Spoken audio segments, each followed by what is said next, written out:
Most bikes these days come with nice, if not a little bit uninspired cranks from SRAM and Shimano. If you can live with the stock gearing and lengths that they offer, you can leave this video right now. If, however, you like to get weird on your bike, want to run uncommon chainring sizes, or want some crank length flexibility without going into debt, then stick around. In this video, I'm going to talk about 3 alternative cranks to SRAM and Shimano that I've put on my personal bikes and highly recommend. One thing all of these cranks have in common is that they have a 110/74 BCD or bolt circle diameter, which in my opinion, I think offers the best flexibility if you want a sub-compact chainring combination. So for example, if you want to run something like a 42/26 or even a 38/24 or a 40/24, you've got options here. And I know what you're thinking, why would you want to run something so small?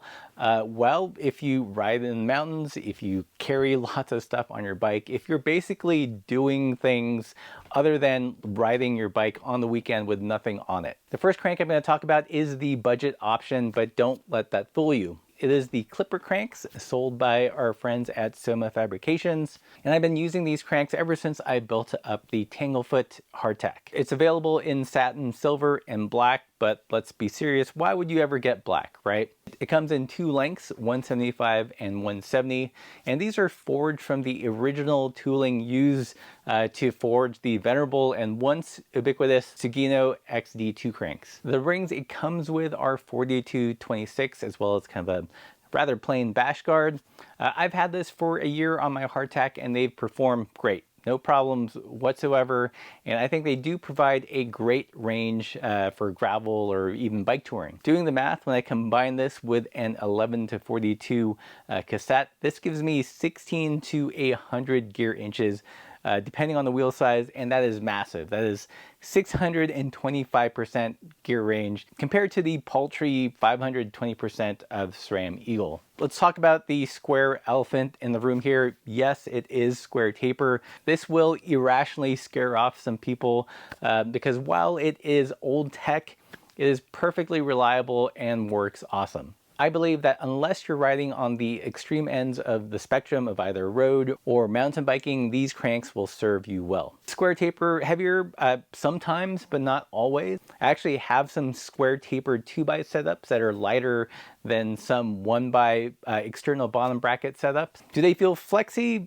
Yeah, kind of, if you're like super paying attention and cranking down. One real advantage of square taper is the ability to change the chain line. So for example, with the Clipper cranks, you can run it on a road bike with a 68mm bottom bracket shell, or like I did, I put on the hardtack, which has a wider 73mm mountain bike bracket shell, and you can adjust where the chain rings line up just by changing the bottom bracket. As opposed to modern cranks where the spindle is kind of baked into the crankset, this gives you ultimate flexibility. So remember, new isn't necessarily better, it is only new. Don't worry, I do have a crankset that I'm going to recommend that uses an external bottom bracket. The next crankset is similar, but a little bit more nicely made, and it is the Rivendell Silver Wide Low cranks. These are very similar to the Clippers in function, although they are geared a little bit lower. The chain rings are 38/24. The finish on these are also a bit nicer. The chainring guard, has these little window cutouts. It's a little bit more stylized and doesn't look like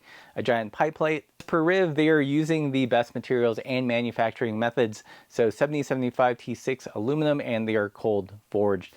The price definitely reflects that, whereas the Clipper cranks were, I believe, like 140, 150, these are 280. The silvers also come in at a couple different crank lengths from 170, 173 to 178. I use these as the primary crank set on my titanium Thunderhawk when we brought it to Spain, and I was definitely glad to have the lower gears when we were riding over some 20% grades. I think these would be perfect for any commuter or touring bike or any bike where you'll be carrying a load up and over some steep stuff. If you can afford them, don't mind that they're square taper and the crank lengths work for you, then buy them. Highly recommend. If you like this focus on the unique and practical and not just the shiny and new, please consider supporting the channel by joining us on Patreon or buying some stickers.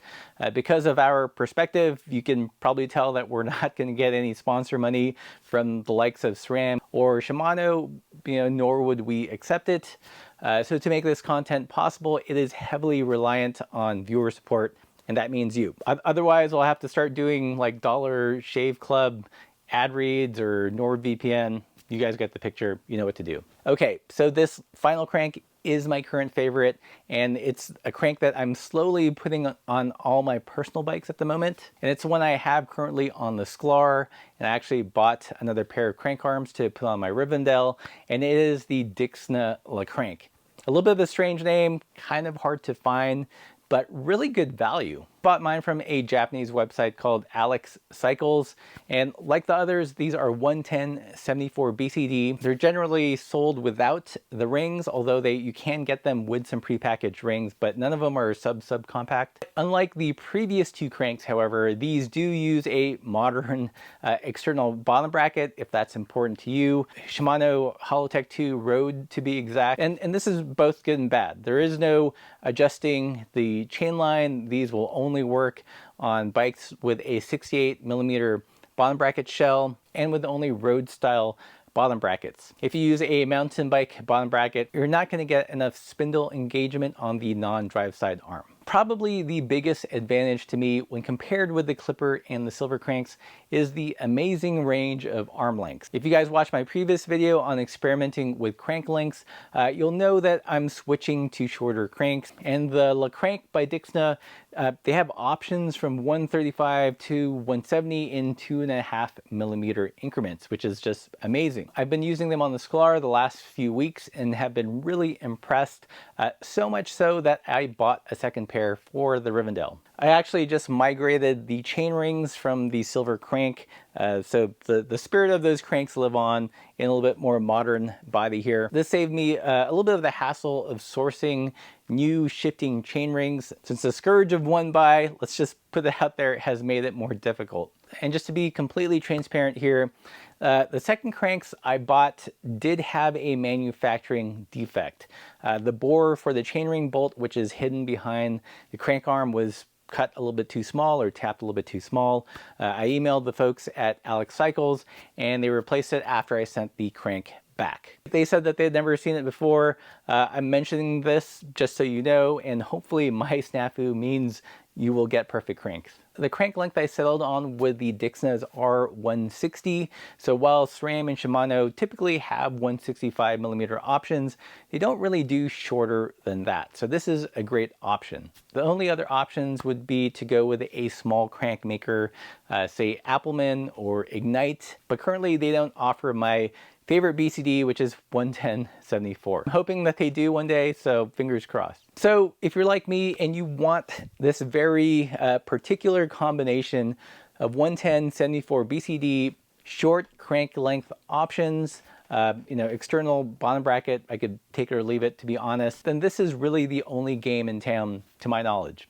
I could be wrong. I bet someone is already typing in some other esoteric crank option I'm not aware of in the comment box. What do you think of these cranks? Who else is a fan of subcompact cranks with short arm lengths? Hopefully I'm not the only one, and that there are more than 5 other people that are gonna watch this video.